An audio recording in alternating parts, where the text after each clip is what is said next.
I've learned that masking is a good skill to have. People might fight me on this, but it is a good skill to have. Where it drains you, where it hurts you, is if you're doing it all of the time. All the time, every moment of every day. You wake up and you see your loved ones and they don't know how you really feel about anything. Nothing. Welcome to the Autism in Black podcast. I am your host, Maria Davis-Pierre, licensed mental health counselor and the CEO and founder of Autism in Black. Today, we are here with Coach Lee Hopkins, who is a social connections coach and the CEO of Patterns of Possibility. After years of masking and struggling with loneliness, Coach Lee now helps late identified autistic adults and professionals create authentic relationships without exhaustion. Through coaching, workshops, and the Social Connection Summit, he shares actionable skills to help adults build confidence, set boundaries, and connect with clarity. Coach Lee's work supports smart, high-performing individuals who find socializing harder than it looks, offering practical tools for both professional and personal growth. He also hosts the Patterns of Possibility podcast, where he shares insight on authenticity, boundaries, and the challenges of building real relationships. Enjoy today's podcast. Hi, and welcome back for another episode of the Autism in Black podcast. I am so excited for today's guest, Coach Lee. Welcome to the Autism in Black podcast. Maria, I'm so happy to be here. Thank you for the invitation. I'm super excited too. Of course. Your work focuses on helping people build relationships that feel real and safe, which I really love. Can you start by sharing your own journey? How did your experience of masking and late diagnosis lead you to the work you do now? Yeah, I've just never felt really safe in relationships, and that started when I was a kid. And reflecting back on those experiences, it was just that there were so many things that I enjoyed and I wanted to share with others, especially with family members, and they would just be dismissed. Just like I did artwork and I explored a little different things. I had curiosities. I used to try and collect some rocks, and it was just not happening. Nobody liked it. It was weird. I was weird, and I felt, oh man, I should never, ever, ever, ever open up again. And so I went through life learning that you don't share the things that are joyful to you. So going through my teenage years into my 20s and trying to create these relationships with people, but I'm always like mad and hiding and trying to figure out what they liked, and kind of mad because I can't be myself. And so I spent a lot of time like that, and I realized, well, another decade later in my 30s, that's masking. Late 30s. That's what masking is. It's really hiding how you really feel about your experiences. And then build this resentment deep down inside, and that just destroyed my relationship. So I realized that, well, sometimes you kind of gotta unmask, but as soon as I do that, somebody would just stab, and it would hurt so much. And so I was like, well, I'm stuck. What do I do? What do I do? I probably should just keep this mask on. But it just wasn't serving me, and I couldn't figure out what was going on. And so, research, as in people like you expressing more about what autism is, and wow, Black people can also have it. I learned that, okay, this is some of the patterns and the traits that I have. And if I lean into this, if I learn more about this, I can learn how to be more of my authentic self. So just masking filled the room with people who really didn't know me. And I really resented because I just couldn't be myself with them. And in my 40s, so I'm 42 now, maybe just a couple of years ago, I started to embrace this autism identity and started to build my business and my connections around mastering these patterns that we're pretty good at. So that's how it really informed my journey. It's like, I've been struggling with this for so many years. There's a pattern here.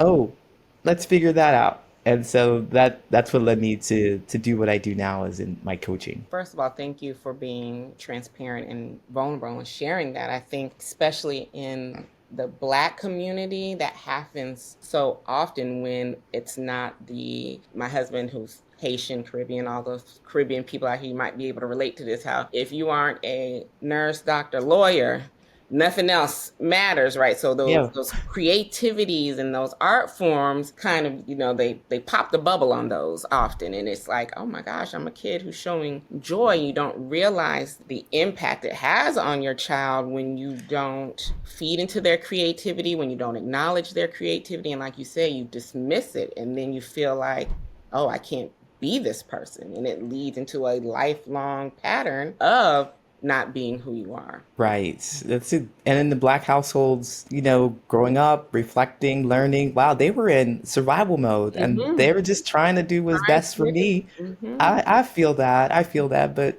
hey, I've got some things to work through now. Yes, yes. And Hmm.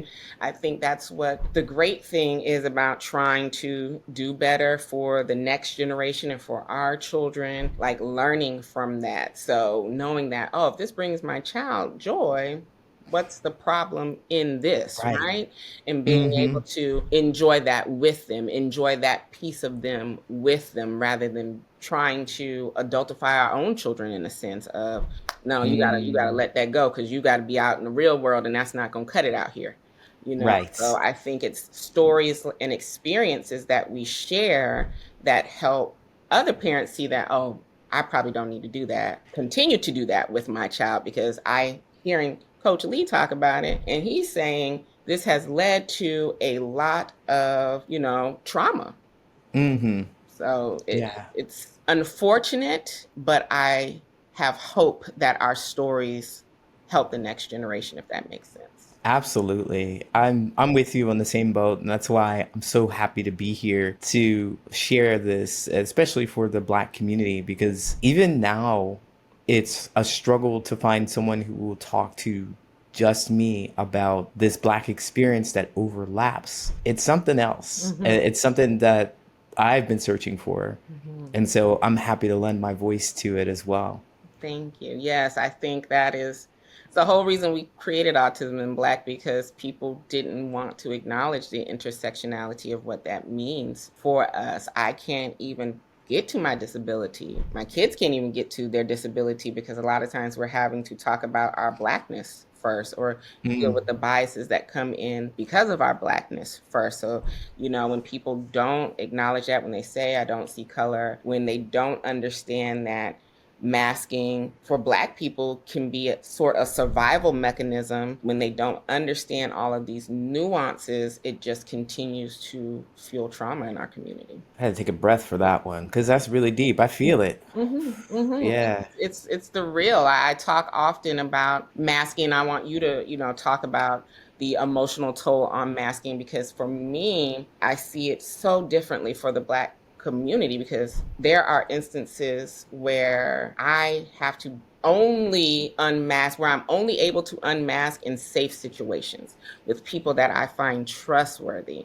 I have to learn to maneuver because I don't know what this main group of white people might do to me, right? I don't know Hmm. how they may perceive me. I want to unmask, but I also want to stay safe. And for me, that's like, oh my God, how do I maneuver that? I know that I have to have a toolbox for myself with coping skills, for my kids with Yep. coping skills, because there is such an emotional cost to masking, which you talk about. So for those of us who are doing it for survival, for those of us who are doing it without even realizing, can you break down what masking is, why it can be exhausting, like give the people a little bit of history around that? Yeah, absolutely. So I like to make sure that I define terms when it comes to things because it's different for everybody. Masking is this, masking is that. So I'm going to say masking is simply when you hide how you really feel about your experiences. You do not express them because you know that something's not going to happen in your favor or people don't understand them. So masking for me is just hiding how you feel about your experiences. And I've learned that masking is a good skill to have. People might fight me on this, but it is a good skill to have. Where it drains you, where it hurts you, is if you're doing it all of the time. All the time, every moment of every day. You wake up and you see your loved ones and they don't know how you really feel about anything. Nothing. And then you go to work and you're a black person at work working in corporate like I was. And I had no understanding of what the corporate space was. Like there were 100 people or two black people in my department. And the way they spoke, that's another layer of misunderstanding. I don't understand what you're saying to me. So this is where autism shows up because you're not being direct or clear. But also, I'm a black person. I'm really smart. I own that. And I live in that, and I hope other people will do that too. It's like, yeah, I'm a smart person, but I don't know what you're saying to me. I don't get it. I don't get it. I definitely got here on merit too. Well, that's what I like to believe. I was got it on merit, but I was good at what I did. Yes. There's no doubt about that. And so I'm in the space, and I don't feel like I can ask for help or clarity. I'm expected, because I'm black, to work twice as hard. Oops, can't talk to anybody about that either. I can't understand what's going on in this space. So that's where it becomes draining. Yes. Just absolutely draining. You leave that place and then you just can't talk to anybody about how you feel about that experience either. And you go back for more and you do it for years on end, and then you burn out and you just die. Like, I mean, not you just. Well, you can just die. We call it. Yeah. That's very, very real. The emotional task of that, like, it is true. Yeah, it lives in the body, and it really does attack the physical being that we are. It does. But it's exhausting and it's draining, and that's basically what I'd done for years upon years, decades. And I felt that, and it just seemed like there was no relief from that. And so I realized that if I'm causing myself a lot of pain because I'm not expressing how I feel, then I need to start expressing how I feel. Period. Somewhere, somebody's got to get it. And it came out for me in the worst way because I was angry and frustrated. So it just anger and frustration. And I remember not being able to connect with people. I'm living in Chicago, and this is about, I don't know, maybe 7 or 8 years ago. But I'd been in Chicago for about 5 years since then. And I'm starting to get this awareness that I need to start expressing my feelings. And the reason why I don't have people in my life who really understand me, because I don't tell them how I really feel. So I started to learn about positive psychology and thinking on my side and positive thoughts and creating my own reality. And so I went to this comedy club, and I was like, yeah, I'm going to go to this comedy club, and then I'm going to talk to one person. I set a goal, and I'm going to just share and be open and honest and authentic. And I did in the conversation, but then they didn't like what I had to say. I felt so rejected. They didn't like what I had to say so much that they left the conversation, and I was just like, oh, I was hurt. Like, how could I? What am I supposed to do here? I'm supposed to unmask. And the expression of myself got rejected. And I left the club, and I was just in the streets of Chicago like, I'm so mad. I just couldn't hold it. Just think about this decades of frustration just piling up, trying to figure out how to make it work with no guidance, no support, no understanding of what really is happening with me. I just know I need to express. And I go, boom, and I just, I'm so upset. Man, that was dangerous to do. I'm in Chicago and I'm black and it's the middle of the night. Listen, we got a property in Chicago, and I'm well aware. I was a little nervous when I went there. I was like, oh gosh. Yeah, I mean, being black in America, expressing the anger, that's the problem. It's like, so realizing that I cannot allow that explosion to happen again. I just can't. It's not good for me. I'm not creating the relationships. It creates this perception for other people around me that might want to do harm to me because I don't know how to express my feelings in a way that they can accept. So this is where I started to work hard in developing my strategic vulnerability. This is what I share with my clients, and this is how I connect with people, is figuring out how to make my brain work for me to figure out who's the safe people to talk to. Because in my world, I was surrounded by people who just weren't safe.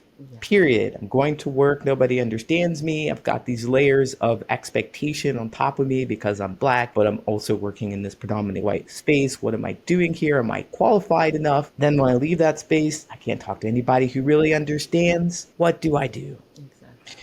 So I started to figure out, well, that joy piece that I talked about at the very beginning is a really great indication of how people are going to treat you and your other emotions. So I started to express my joy, little things to other people to watch how they respond. And what I found in my thousands of hours of testing and talking to people, sharing what's joyful, and if they dismiss it, I'm watching you. That's a good sign. That's a good sign. It can be something really small, but I'm watching you. What I do again is I do a little more testing. All right, well, I'm going to do 3 times. Do it 3 times. Let's see how you respond. The third time, you're out. We're done.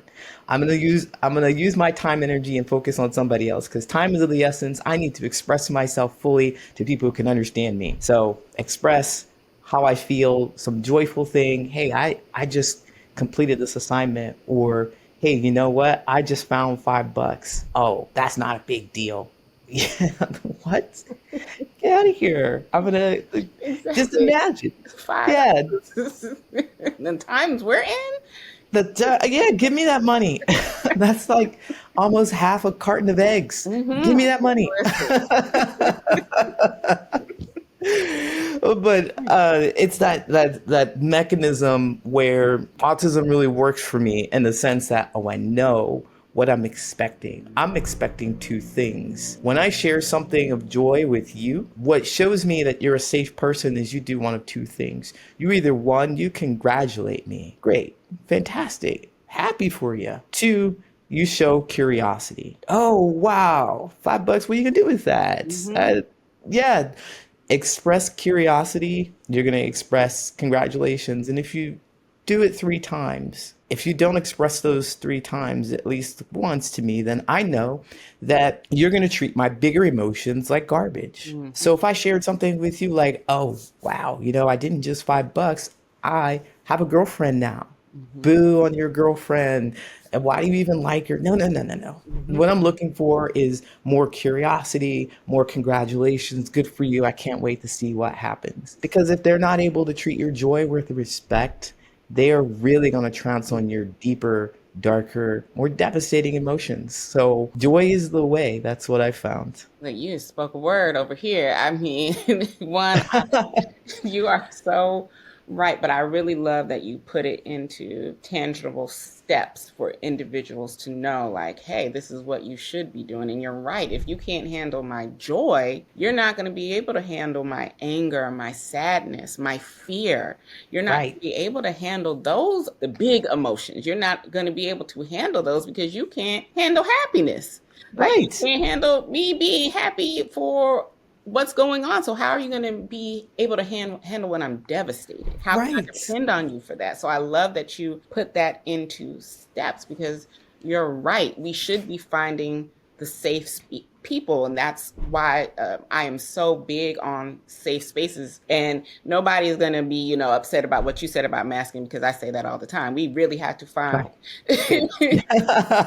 Good. You have to have especially for Black people, you have Hmm. to have that ability, unfortunately, to be able to mask in situations for your safety, for your survival, for you as a person. You have to know that some people are not trustworthy. Some people Hmm. they are not deserving of you, and you have to be able to protect you from that. So Absolutely. I am a big believer of that. So I love that you show how we can test to see who is safe and how we can cultivate those safe spaces. Absolutely. I thank you for that because it's super important. I'm glad to know that masking is a good thing Mhm. here in this space Yes. because you have to be able to do that. Furthermore, not everybody wants to know you deeply. Not everybody can understand you deeply. And so you save yourself the pain and frustration of somebody trying to figure it out when they'll never get it. You just talking to a wall here, essentially. So you give them enough information to connect with you. And it's all about that ability to lean into the pattern recognition and test. That's just going to make it for us as autistic people out here. I'm checking to see if you're a safe person. I'm Mhm. checking to see if I can trust you. Exactly. You're looking at me side eye. Okay. Going on with that. And I love how you say give 3 steps because I'm like, yo, you done messed up at step 1. I can't even come to a 3. So, I gotta hold myself accountable and try to a second and the third trial. Look, even as a therapist have to learn, sometimes I do hold a grudge. I'd be like, oh, you done messed up over here. 2 and 3, but thank you for that. I'm gonna hold myself accountable on that. But I want to switch gears a little slightly. We were talking about the sharing of the emotions, and that is powerful. Sharing yourself with someone and sharing your emotions with some is powerful, but it also for a lot of people is scary, especially for those of us who are late diagnosed, right? Why does it feel risky? What is your opinion on it feeling so risky, and how do we begin expressing ourselves in ways that create connection instead of that conflict? Oh, wow. Yeah, risky. Instantly, I think about how many decades I've spent being told that my feelings are stupid, my joy is invalid, and I'm ridiculous. Mm. And it just felt like compounding every single day. You know how compound interest works in the stock market? That works with our emotions too. We are compounding, compounding, compounding. So when they told you that your ideas were stupid, or they dismissed you, or your joy wasn't valid when you were 4, 5, 6, there it goes, 7, 8, 9, 20, 30, 40. You've learned. No. All that, as soon as you want to say something that feels good to you, all that stuff hits you right in the face. Bam! Don't say that. You know what's going to happen. That's your voice inside. No, you know what's going to happen. They're going to hate you more than they already do.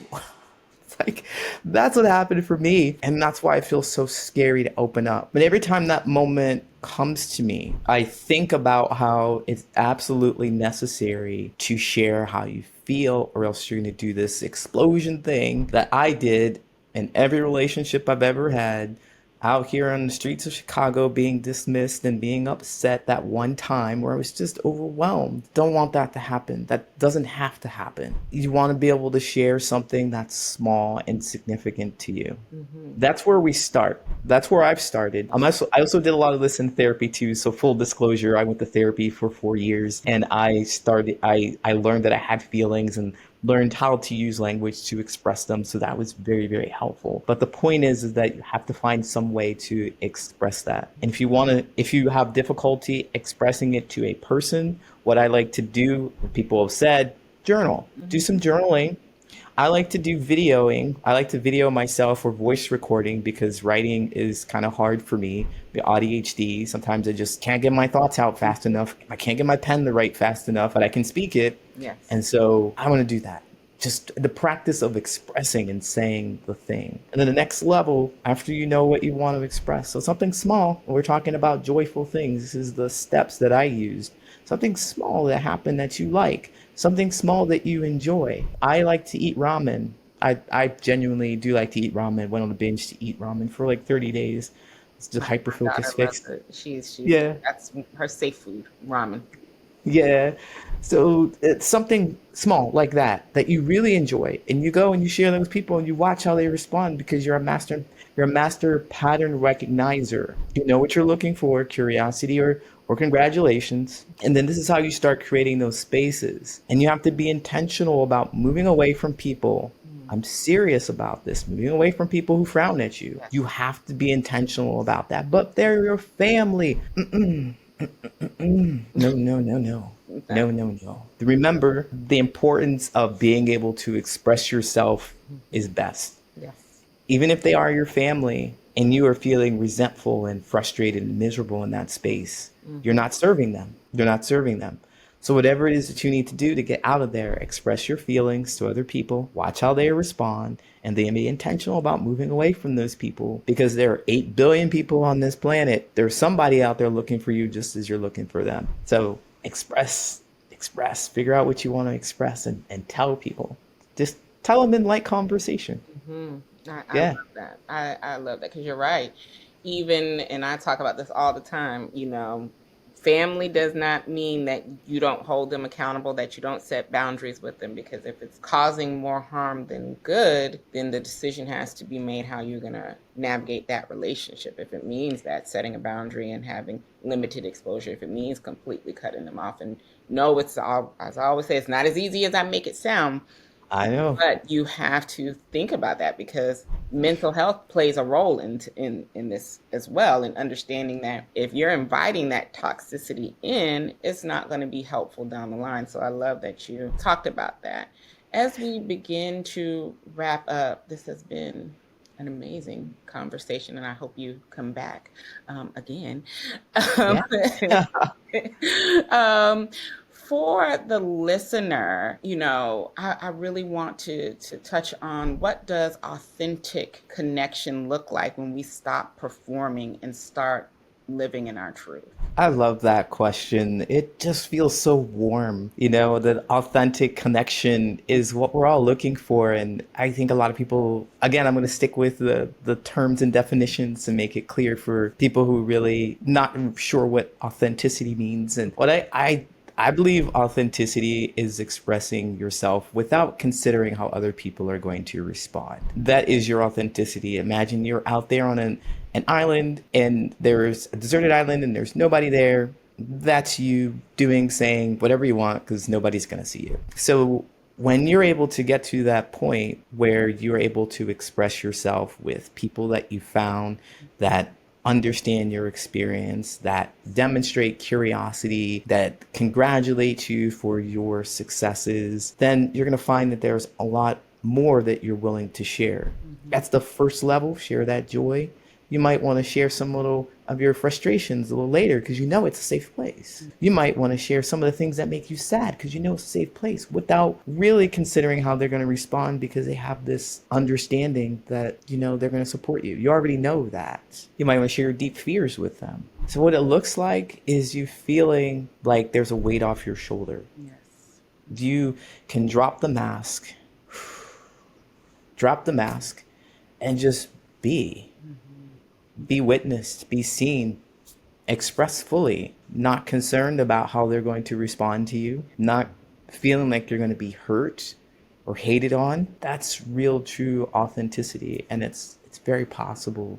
You have to do something to take care of yourself, and that is starting to express your feelings, or else you won't find that person who really wants to see you. I love that, and you're right. It is possible, and it is out there. My circle is small, but I have such an authentic connection with individual, and I know that I can vent and share my deepest thoughts without judgment with those individuals. And yes, they hold me accountable, but they also don't pass judgment on things that I may be thinking, or things that is happening and that I'm dealing with. They're like, okay, well, how do we support you in this? And that is what the authenticity is for me. So it is possible, and it is out there. We just have to use Coach Lee's steps to get there, and don't be like me and be like, oh, you messed up on that one time. We ain't gonna Hey, if it's egregious enough, you get rid of them, okay? so small for me. I'd be like, oh no, not you. No, you got to go. So I'm gonna be a little more patient in that. And I'm quick to cut somebody out. I'm like, oh, you. Hey, I love it. If you know what you want, then just get out of here. I don't got time. You already have a circle. Listen, my husband would be like, okay, now, come on, reel it back. I like to call him my anchor point, because I'll be like, these people out here wilding, sir. He's like, it might be you in this instance. Let's try to think that one through. So yeah, I'm manifesting 3 times from here on out. I really love those steps. So I'm focused on the 3 steps. So thank you for that. Coach Lee, how can the people find you? What type of coaching do you do? I know that they are going to be trying to run to the socials and the website. So let us know. Yeah. So you can find me at patternsofpossibility.com. So what I do is I have a community that we practice these skills in, so you can feel comfortable and safe opening up And of course, there's always going to be support and congratulations there. I also do group coaching. So we actually start talking about those experiences to other people. There's a whole different experience when you have to say it to somebody rather than type it on the internet. And then I do one-on-one coaching as well. So we practice those skills, we do some role play, and walking through those experiences is where I help. So you'll learn how to do the 1, 2, 3, and everything I talk about is pretty systematic so that our brains can understand that. So you can go to patternsofpossibility.com. You can also find me on Apple Podcasts. I have a podcast that I release once a week. I talk about these experiences, shame, guilt, embarrassment. I talk about how to handle those things so that you can be more of your authentic self. But patternsofpossibility.com, I think LinkedIn, I'm on LinkedIn, YouTube, those other places as well. Perfect. We'll have all of that in our show notes so you can click the link and get connected with Coach Lee. Coach Lee, thank you so much. This conversation I enjoyed so much. So thank you for being vulnerable, transparent, and sharing yourself with us. We always appreciate that here at Autism in Black. Thank you so much for having me. It was a pleasure to talk to you. It's so much fun. And thank you all for listening to another episode, and we'll catch you on the next episode.